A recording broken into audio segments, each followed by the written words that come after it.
এই যারা রোজা ভেঙে ফেলে তাদেরকে আপনারা এই হাদিসটা নিজেরা আজকে মুখস্থ করবেন, আর যারা ওই যে লাল কাপড় টাপড় লাগায় খায় এদেরকে এই হাদিসটা শোনায় দিবেন। পারবেন না ইনশাল্লাহ? বাংলাটা মুখস্থ রাখতে পারবেন তো? বাস শেষের অংশটা মুখস্থ রাখলেই চলবে, শুধু শেষের জায়গাটা মুখস্থ রাখলেই চলবে। আমি বলছি মন দিয়ে শুনুন। রাসূলুল্লাহ সাল্লাল্লাহু আলাইহি সাল্লাম বলেন, আমি ঘুমিয়েছিলাম, স্বপ্নে দুই ব্যক্তি আমার কাছে এসেছে, আমার দুই বাহু ধরে আমাকে টেনে নিয়ে গেছে, দুর্গম একটা পাহাড়ের কাছে আনছে। ওই পাহাড়ের কাছে যাওয়ার পর আমি পাহাড়ের সামনে দাঁড়িয়ে রইলাম। আমাকে ওই দুইজন বললেন, আপনি পাহাড়ে ওঠেন। আমি বললাম, আমি উঠতে পারবো না।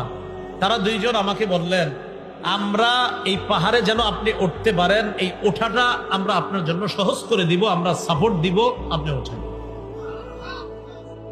রাসূলুল্লাহ সাল্লাল্লাহু আলাইহি সাল্লাম বলেন, ফাসাইদতু, আমি পাহাড়ে উঠলাম।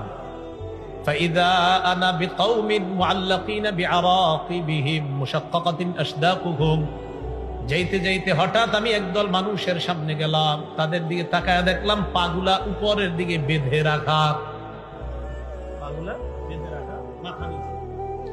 আর কি দেখেন? পা উপরে মাথা নিচে। মুশাক্কাকাতিন আশদাকুহুম, এই দুই পাশের যে দুই গাল, এই দুই গাল করাত দ্বারা চিরতেছে। উপরে পাগুলা, নিচে ঝুলন্ত, তো এইভাবে আপনার গাল ছিঁড়তেছে।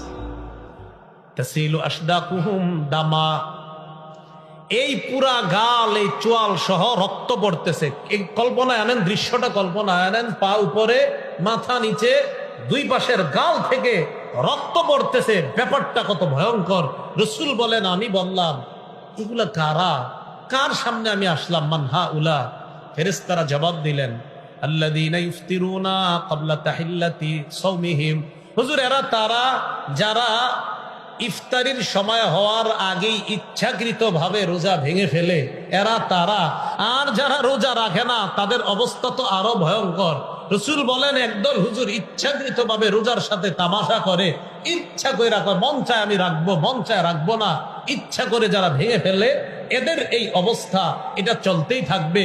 পাগুলা উপরের দিকে দেওয়া, মাথা নিচের দিকে দেওয়া, দুই পাশের গাল বেয়ে বেয়ে রক্ত পড়তেছে। এরা কারা? যারা ইচ্ছাকৃতভাবে রোজা ভেঙে ফেলে।